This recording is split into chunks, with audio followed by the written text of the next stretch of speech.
complicated creation by Elemental. Chapter 7. A Bridge Between. Moving is good, Izuku thinks. They need to keep moving. They have to cross the first bridge, and then he knows there's a waypoint into the marketplace. It's a bit of a risk taking Eraserhead there, but the alternate route would take ages. For now, they need to move forward, and Izuku needs to think about what Eraserhead said to him. Was it okay to use his ability? Obviously, he couldn't do what he'd done when he was 8, when he'd clung to his mother's spirit and desperately tried to make it his instead. That had been what convinced his mother the spirits were real. Well, that and the way they'd come for him after, as the word slowly spread. But his favors weren't like that, and while he'd burnt himself on Czar, that had been because he'd physically held the spirit, and that was his own stupidity. He could have reached out with just his power. And he hadn't done anything to hurt Hitoshi's spirit, or the two in Apex Forest, and he didn't want to hurt them. Everyone just always assumed that he would. Was that like having a villainous quirk? Izuku had always argued that no quirk was bad inherently because he'd seen people with terrible quirks and horrible spirits become great heroes or just perfectly normal people. Was he actually like that? But he never took power, and he only took names if he had no other choice. Was self-defense enough? It is a lot to think about. Of course, Eraserhead also seemed to have a lot on his mind. And you're sure it doesn't? I haven't done anything to him. It's not a control thing or a power thing, right? Problem Child is supposed to be a nickname. And it is, Tamamo no Me assures with great patience. You have done no harm. As we have said, only that it was given here makes it special. It makes it real. No one has been able to tell me how real is different from true or any of that. Eraserhead grumbles, and it's actually funny, or maybe strangely nice, how worried he is about something so simple. I don't want to have made things worse. You didn't, Izuku assures all over again as they stop at the edge of the plain, a swaying bridge hanging across the chasm before them. What Tamamo no Me means is that it's a name I can give out that has meaning right away. Like Deku or Eraserhead, or even Tamamo no Me. They're all basically nicknames, but it being real means it's a name I actually use and has power to... Well, I can make a contract with it, like with APAC. My agreement with him was with Deku, and I could now use Problem Child instead, but I couldn't use, Nanashi and act like that was my name, because it isn't. Names have to have weight, Izuku knows. They have to be something you use and others use for you. The glowing, though? You had me worrying that was the spirit world version of, I owe you now or something. Oh! Izuku laughs at the idea. Now he can see why Eraserhead was worried. No, it's okay. I think the glowing was more... This place is special sometimes. It's complicated? Complicated. Eraserhead says, shoulders sagging. Right. Well, if you're sure. I promise. Izuku gives the most reassuring smile he can, and then gestures at the bridge. We just have to cross here, then I think I'll be better able to get us somewhere to get home. Eraserhead moves to stand beside him. Problem Child. It makes Izuku smile just hearing it. It's not a mean nickname at all. It's honestly so true! And it feels good that Eraserhead wanted to call him something special at all. This thing doesn't exactly look like it'll support your weight, never mind mine. Izuku looks at the first bridge and then looks at it like he's Eraserhead and sees the problem. At least this is an easy fix. Don't worry, he assures. I've taken it before, and so do other spirits. It's just this old looking because it's the first bridge. It's actually the first wooden rope bridge, Tamamo no Me offers gracefully. The first bridge that wasn't just a log across the river is much less impressive and quite far away. Still looks like it's being held together by luck and a prayer. Eraserhead sounds uncertain, and surprisingly, Izuku can admit maybe the bridge doesn't look that reassuring. It probably doesn't help that the chasm that it crosses is really, really deep, and the things at the bottom of it aren't friendly. Are those eyes? It's the watching river, Izuku explains. It's pretty nasty, but we're too far above it for it to bother us. You just can't look down while we cross, or they'll try to make you jump. Eraserhead looks back at him, and again, Izuku's not sure what that expression even is. When the hero doesn't say anything, Izuku shifts, wondering if he's said something wrong. Do you not like heights? Eraserhead says something under his breath, and then turns to Tamamo no Mae. Do I even want to ask why? The bridge? She's having fun, Izuku knows, but he doesn't try to stop her. It must be nice for a spirit as good as this one to really be able to communicate with her human, and that will end when they go home. Oh, when the humans are done with it, the gods thought it would do better here. It is the spirit of the bridge. It will hold. Eraserhead says something like, of course it will, and then nods back to Izuku. So we cross? Yeah, just make sure not to look down. You can cross pretty well if you hold the rope and just stay centered, but if you look down the river, we'll try to pull you in. Eraserhead looks like he wants to say something, but he changes his mind and sets his hands on either side of the rope and starts walking. The bridge sways as they walk, and Izuku focuses on shifting his weight opposite to the older man as they move along. The wooden slats are close enough together that they don't have to watch where they're going, at least. Do you think he's upset with me? Izuku finally gaps and asks Tamamo no Mae when they're a quarter of the way across, the Kitsune following at his heels. He is upset at himself. He thinks if you are this unflappable here, he doesn't know how he'd teach you in your world. He likes to surprise his students. Izuku feels his face burn in embarrassment. I'm just used to it. I've had a long time to get used to everything here, and besides, he teaches it your way. Tamamo no Mae laughs. I know that, and I dare say he would know where he teaches as well, don't you think? Izuku decides to ignore her because he has no idea what to say about that. He's never going to get into UA. He hasn't been to a proper school in years. They're halfway across the bridge when there's a screech from below. Izuku knows not to look down, but it's exceptionally hard at the sound of wings beating through the air. A moment later, two large women appear, covered in feathers and with wide wings where their arms would be and hooked black talons for feet. Oh crap! Izuku breathes out. Healing! The one on the right has ruddy feathers. The other is a soft sort of bluish gray. They weren't here the last time Izuku had made the trek, but maybe they'd built a nest in the cliffs. Some creatures are immune to the river's effects. Healing! You brought us a meal, little Deku! How kind! They're on a bridge that sways in the air when they move their weight, and they can't look down. This is the worst possible place for a fight! Please don't do this, he pleads. I've already had a fight with APAC and his followers today. I don't want to have to hurt you too. Then don't fight us, they gaggle. They're harpies, Izuku remembers now. He's only seen their kind a few times. They almost never bond with humans and tend to stick to other areas of the spirit realm. We just want the human. Call it a toll for using our bridge. Then you two can pass. Tamamo no Mae bristles. You will leave us, or you will regret what happens next. They fly below the bridge. Izuku knows he can't wait and risk Eraserhead. As awful as it feels to intentionally and willfully break his promise once more, he reaches for the power he has and toward the bright points of energy that the two spirits represent, reaching and...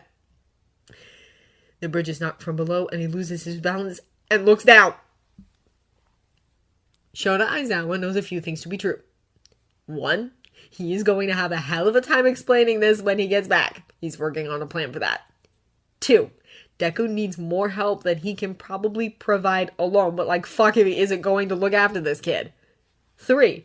Tamamo no Mae is terrifying and he never wants to piss her off. Deku goes down and Shota nearly follows him, if not for the way his spirit literally covers his face with one of her tails. Looking down is a threat, right? And then the Kitsune howls, and it chills him to his bones. While whatever they'd fought in the forest might have held their own against her, these two flying women seem to have no hope at all. For one thing, His spirit can very nearly fly herself. Shota watches as she jumps into the air and seems to run on nothing, to twist and turn and attack the spirits before landing so gently on the bridge that it doesn't so much as tremble under her weight. She glows, which has happened every time he's seen her fight so far, and Shota tries to keep an eye on her and the monster woman and Deku without looking down.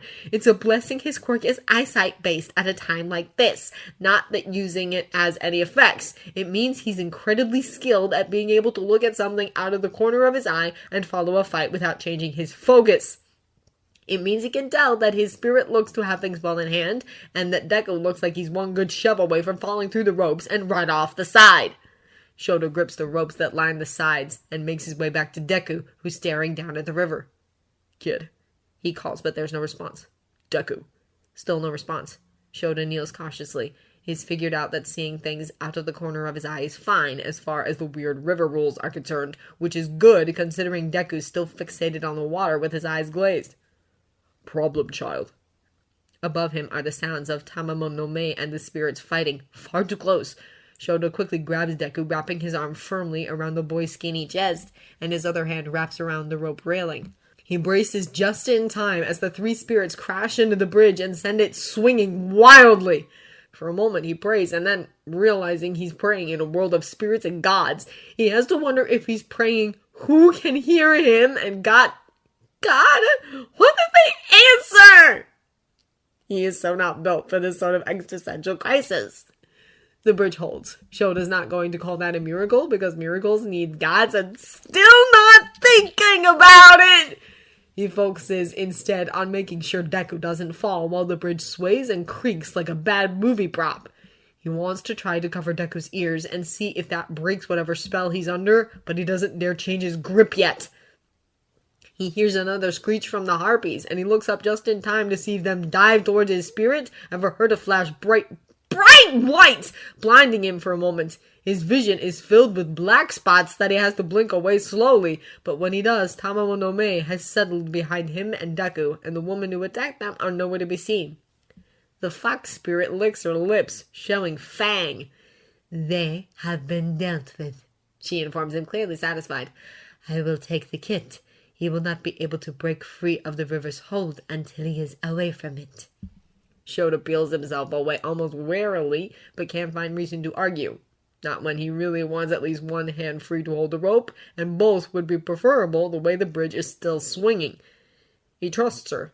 He can't not trust her.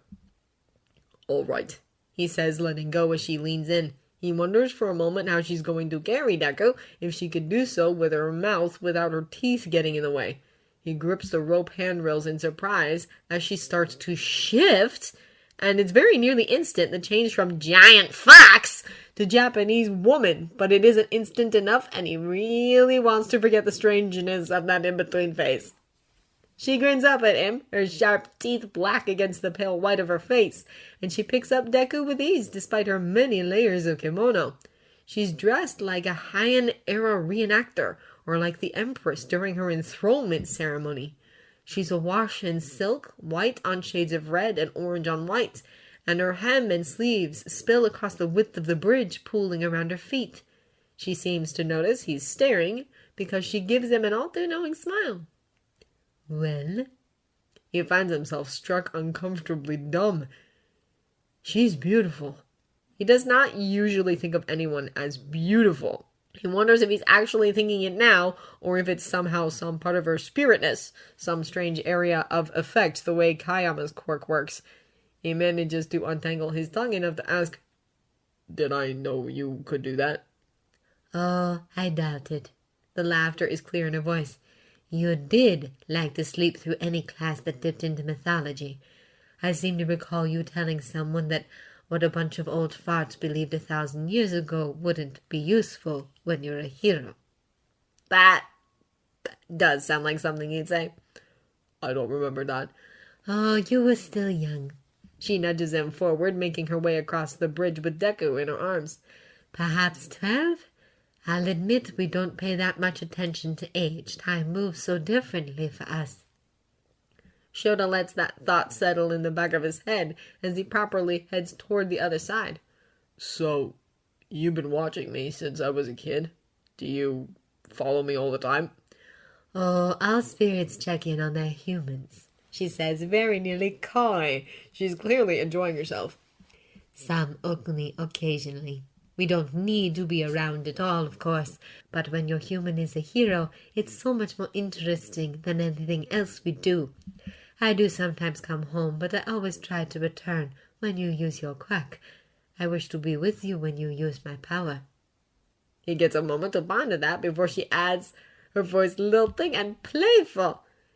Don't worry, Shota. I leave you to your private moments. He does not blush. He is a grown-ass adult who does not blush. Instead, he changes the topic. Why is the kid still out? The river is made of the memories of Mokumuro Kugen. The Kitsune explains. It takes the mind and draws you in until it can add you to its collection. He is still under their control. Surprisingly, Shota knows this one. Wait, the eyeballs that live in Shoji, those are a river. He can't see her, but somehow her voice seems to shrug. Our natures can change over time. They had less and less of a home to settle in as Japan modernized. They found a new purpose here. And Deku handles all of this like it's normal. He mutters as they finally cross the last third of the bridge. The closer they are to the anchor, the less it sways, and he really wants to get this on the ground before he loses his lunch. Kid doesn't even know how unsettling it is. This is his normal, she chides, voice firm. We have been his normal for years. He has seen the heart of humanity's fears and hopes and desires, the best and worst of us, and yet he still helps. He is such a good kid. Shota's feet are on solid ground, and he turns to watch Tamamo no Mei step off the bridge behind him. They make their way from the cliff edge, and then she settles Deku onto the grass. Shota realizes he's probably not going to get another chance to ask this. He's a good kid, he agrees, but something still bothers him. But what is he? If he's not entirely human, as the Kitsune had said. She kneels by Deku and shifts. Suddenly, that momentary, horrifying transition between one shape and another still incredibly unsettling. Her fox face is somehow even more easy to read now, as though he could see her human features superimposed over the contours of her muzzle. I thought it would be obvious, She says, like Shota is a particularly slow student. He is a bridge between us all. Izuku returns to himself with a start. He's lying on grass. Tamamo no Mei and Eraserhead are looking down at him worriedly, and when he scrambles to sit up and look around, there's no sign of the harpies. He tries to ask what happened, but all that he manages is a rasped croak. Give yourself a moment, Tamamo no Mei says gently, nudging him with her nose. You were knocked down and the river caught you. The harpy women have been taken care of. You are safe. Izuku shudders the memory of the grasping power of the river, and now it had flooded his mind, leaving him cold. If they hadn't been with him, he'd probably have just fallen off the side and been, well, consumed. Thanks, he says, finding his voice even if it's raw and hoarse and uneven. He grins at Eraserhead, lopsided as it is. Looks like you're an amazing hero even here, huh? Actually, the hero starts, but Tamamo no Mei interrupts. We will look after you as you have looked after us, she says, nudging Izuku again until he stands. Are you well enough to lead the way, or shall I? Izuku straightens up. I can do it. Better to keep moving and get away from the river and the cliffs. I know where the edge should be here, but... He looks at Eraserhead and thinks of the harpies. He hadn't wanted to ward him originally in case that caught too much attention, but at this point they've already had to deal with 2 attacks, and the marketplace might be even worse. He pulls his borrowed knife from his hoodie and rolls up his sleeve. Eraserhead grabs his wrist in a flash. What are you doing? Izuku blinks up at him in surprise, since the hero had already seen him do this before. I need to warn you, and I don't have anything to mark it with. It's better to make a new cut than make the old one bleed. That's how I end up with scars. Problem child. Eraserhead sighs. Shouldn't you carry a marker or something for this? Izuku flinches at the rebuke.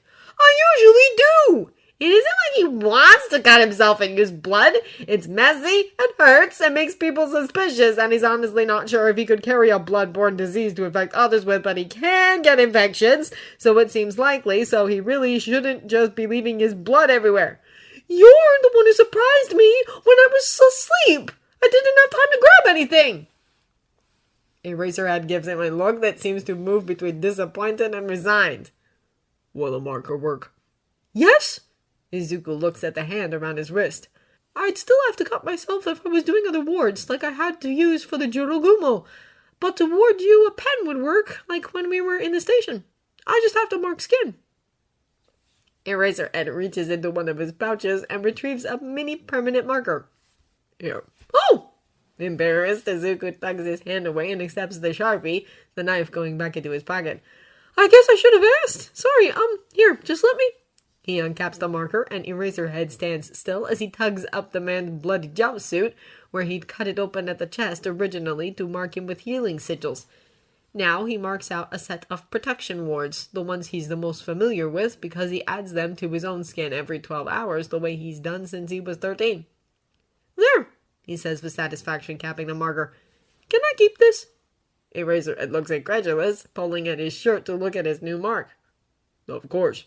Now, explain what you did. The marker gets tucked with the knife, and Izuku thinks about how they're basically the entirety of his tools he needs, here and in the real world. If he was a hero, he'd have some really odd support requests. So there are wards that can keep a spirit from doing harm. Kind of. Kind of? Is it reassuring, kid? I mean, with those, they can't do direct harm to you. Biting or scratching or fire or things like that. Because the wards protect you. I also couldn't do anything to you, which is one of the reasons I waited. I wanted to be able to help you if you needed it, but now I think this might be safer. You can protect yourself. You know how to fight. So you just have to be careful not to let anyone hurt you indirectly. And what falls under that? They can knock you back. The blow will knock them back as well, but the momentum is still transferred, and they can send you into walls or downstairs. They can pick you up if they do not intend to harm you in the handling. They can crush you. Treat anyone who attacks like a villain, and the wards are armor. Nothing more, says Tamamo no Mae matter-of-factly, then looks at Izuku. The marketplace is near, is it not? I can feel it. He nods. The marketplace is one of the largest hubs in this place, where so many other spaces connect to. He half thinks the river and Ibex forest sit so close because they take advantage of younger spirits who don't know better and feed on them. There will be a lot of spirits there. It's supposed to be a neutral place. No one is allowed to fight there, but bringing a human is still a bit risky. But they're used to me now, and there's a shrine there I know really well, and we'll come out in Shizuoka. Eraserhead rocks back on his heels. Shizuoka? That's nearly 500 kilometers away. He pauses and seems to look back at the bridge. If I point out there's no way we've walked that far, it doesn't matter, does it? Magic. Magic! Izuku nods, knowing how the hero must feel because he'd been in the same place once. He's honestly just hoping they haven't been gone too long. Time gets weird fast here. We should go. Don't you have to draw those things on yourself? Eraserhead asks as Izuku reaches for his hand. Izuku lifts the hem of his hoodie where his own sigils are still present. I refreshed them before I went to bed, he assures. They actually last a lot longer here. I have to redo them twice a day otherwise. He grins a little impishly. I'd get a tattoo, but normal people can't really read these enough to duplicate them, and I don't think I have a steady enough hand to do it to myself yet. Which doesn't mean he hasn't thought about it. A lot. Eraserhead looks like he wants to say something and then changes his mind once more, taking Izuku's offered hand and nodding forward. Ahead is a rice paddy with a long raised road running through it. Lead the way. At least they don't have to walk through the paddy, Izuku thinks. He's taken that road, and the insects are terrible. He leads them towards the start of the road and feels for the edge and pushes them through, Tamamo no Mae following at their heels. Shota does not know how this kid is sane, and he's really regretting how badly they handled their first interaction with him. This marketplace looks like something out of a Ghibli film, maybe the one with the dragon, if he's remembering right, but it's been years since he's paid any attention to them. The road they're on is paved with ancient-looking cut bricks, and they pass through a huge gate surrounded by massive walls. Everything is made from red lacquered wood and bamboo, beautifully cut stone with ceramic roof tiles. There are paper lanterns and old-fashioned oil lamps providing lights. They've stepped into something like sunset now. And everywhere there are stalls and carts and painted banners and hand-inked posters advertising wares. Food, mostly, but also things Shota doesn't understand. The word's nonsense to him, but clearly meaning something to those gathered around the various stalls. And, oh yeah, the place is packed with spirits! Problem child, he forces himself to ask, and to sound calm, as Tamamo no Mae comes up next to him, so close her side is against his shoulder. Is this what you see all the time? To his left is a 15-foot-tall locust. To his right are a group of shadow things that are transparent save for the masks over their faces, all kabuki-styled. Straight ahead is a woman who has a snake body below her waist and snakes for hair in an electric blue power suit and the sort of gold jewelry that would make Kayama envious, haggling with a vendor that looks to be a chest of drawers. Just a wooden chest of drawers. And behind and all around them are dozens of others. Other spirits, all different sizes and appearances, and very few of them close enough to humans to feel right. They're all off. It's like walking into an anti-mutant's worst nightmare. What? Deku looks up at him, and then to where Shota's looking, and then seems to realize, Oh, no, not like this, he assures. It makes Shota feel a little better until Deku continues. Most spirits only check in on their humans here and there, so I guess the real world looks about 20 to 25% like this, unless there are a lot of heroes around. Right. Heroes are interesting, Deku and Tamamo no Mae had said. Then the numbers click in and Shota stares at Deku again. So you're saying when you're walking down the street, 1 out of 5 people has a spirit just there? Deku grins, almost embarrassed. Pretty much. But I'm used to it. Shota has no idea how to respond to that when he's gotten a good sense of how said spirits react to the kid in the first place. Deku tugs on his hand. We should keep moving, he says, voice still bright. We're sort of obvious and people are noticing. And yes, some of the spirits do seem to be either giving them sidelong looks or staring out right now. The looks range from curious to hostile to hungry. And so Shota follows where Deku leads and doesn't try to let go of his hand as they weave through the crowd of things that range from very nearly familiar to utterly terrifying. It says a lot, he thinks, that his spirit sticks so close to his side, even in an area where there is to be no fighting. He suspects spirits can cause a lot of problems that don't fall directly under fighting.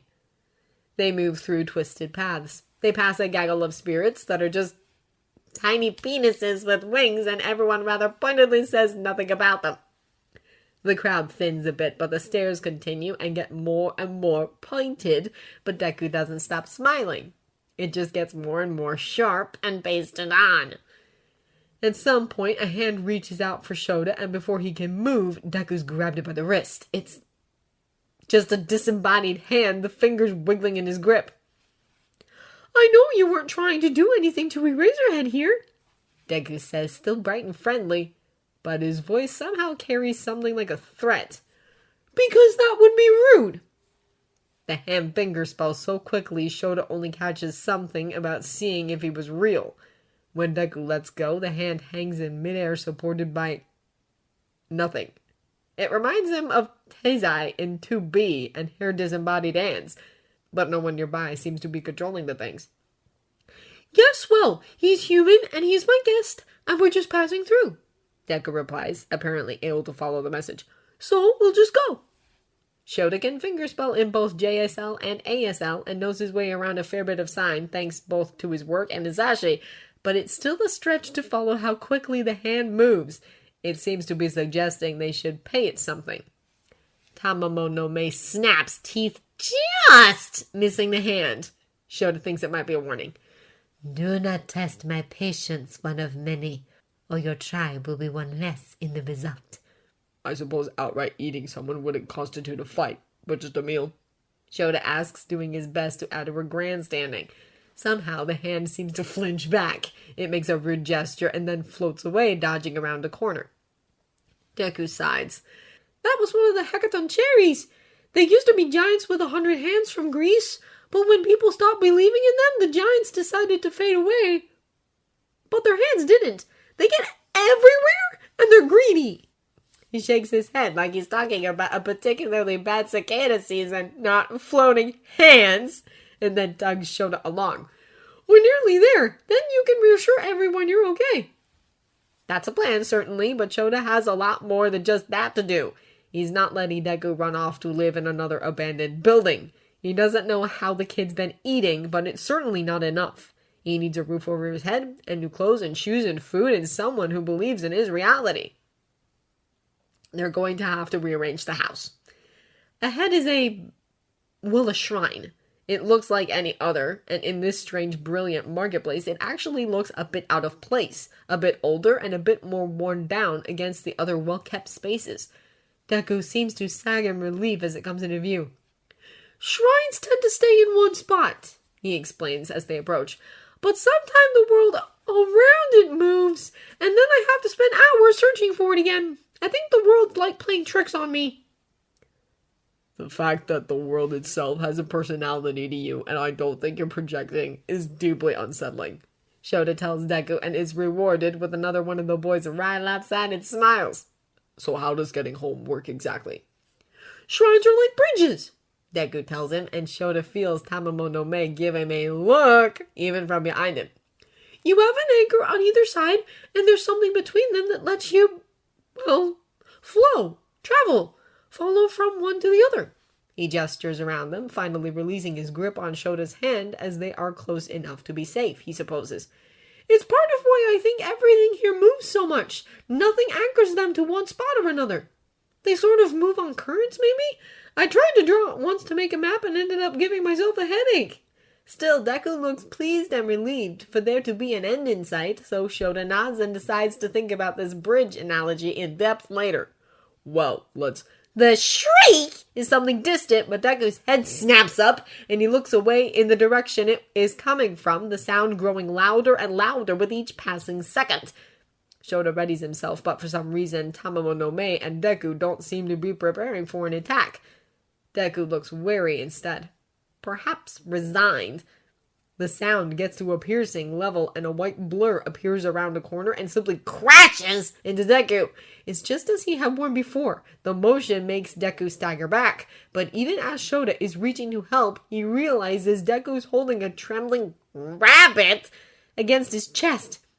Help me, help us, help her, help us, help her! Calm down, Deku says, attention on the creature. Spirit? It's white and not a rabbit on closer inspection. It's a hare. A white hare with large ears and a gray nose and mouth and blue fire where its eyes should be. You have to help, it pleads. The panic isn't just in its mental voice. Shota can feel it, almost taste it as it trembles. Please, you're the bridge. You're the one. They say you can do it. You will help for a price. I'll give anything. Don't say that.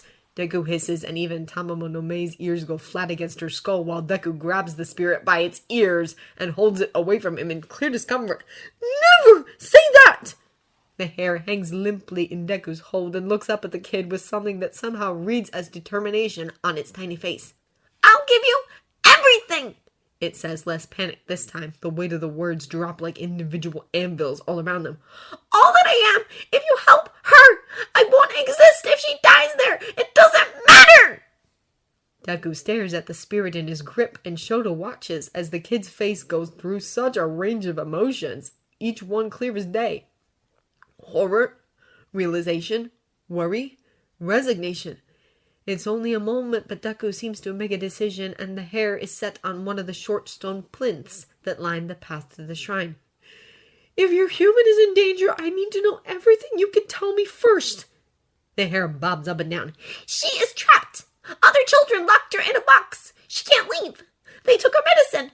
No one knows where she is, and she is scared. She's scared, and it's my fault. My power means no one will find her. She'll die. You have to help, please. Deku, frowning, asks, "What does your power do to her?" It leaves Shota wondering about what the kid had said before, about spirits sometimes not caring how their power might manifest or intentionally choosing something dangerous for entertainment. "I thought it would be good if she could hide," the spirit explains, suddenly hunching down. "I thought she would want to be safe, but she is always hiding now. No one can hear her call for help." Shit. Shota realizes he said that out loud when Deku looks at him and nods, like he said something thoughtful. "Where is she?" The spirit blinks at him. "I don't know how to explain it. Can't you just follow me?" Deku curses under his breath. "I can't travel the way you do, and I used a lot of power to get here. I'd have to take a shrine, and she could be anywhere." He bites his lip in clear worry. "Think as hard as you can. Do you know the name of her school?" The hare seems to surprise Deku when it nods. I do! She goes to Miyazaki Nishi Elementary School. She's a good student!" Deku pales. "Miyazaki? That's... I don't even know a direct way there. It's hours away from Shizuoka.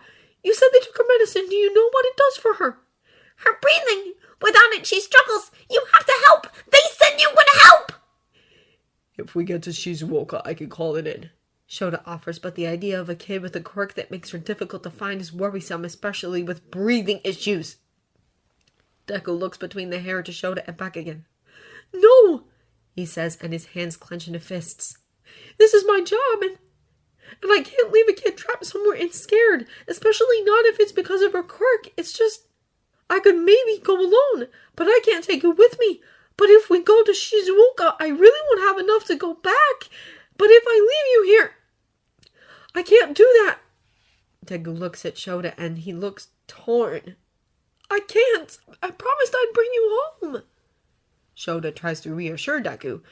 Tries being the operative word.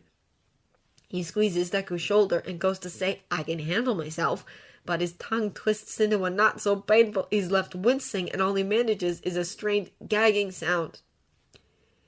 Deku's expression is wry and far too understanding for someone his age. "I told you," he says almost gently. "You can't lie here." Deku looks back to the hair and he holds out a hand. "You are not going to give up yourself because I'm not like that, but you are going to owe me. You're going to owe me a lot for this, for what I have to do." The spirit shudders. Shota doesn't like the sound of that. "I will owe you until you release the debt. I'll swear it if you save her. I gave her almost all of myself." "She's your first, isn't she?" The spirit nods. "I, Deku, will do all I can to save your human in exchange for your debt that will not be abused," he says, and there's a formality to the words that crackles in the air. "I, Nosagi of the Moon Tribe, accept your terms." Shota looks at Tamamo no Mei, who shudders slightly, her fur on end. Deku steps away from the plinth and looks over his shoulder at the two of them. "Both of you just stay where you are, please. It's going to get weird." That doesn't bode well. "What are you doing?" Deku shakes his head instead of responding and looks up at the sky. Shota sees him say something, but all his ears hear is the call of 1,000,000 crows in response.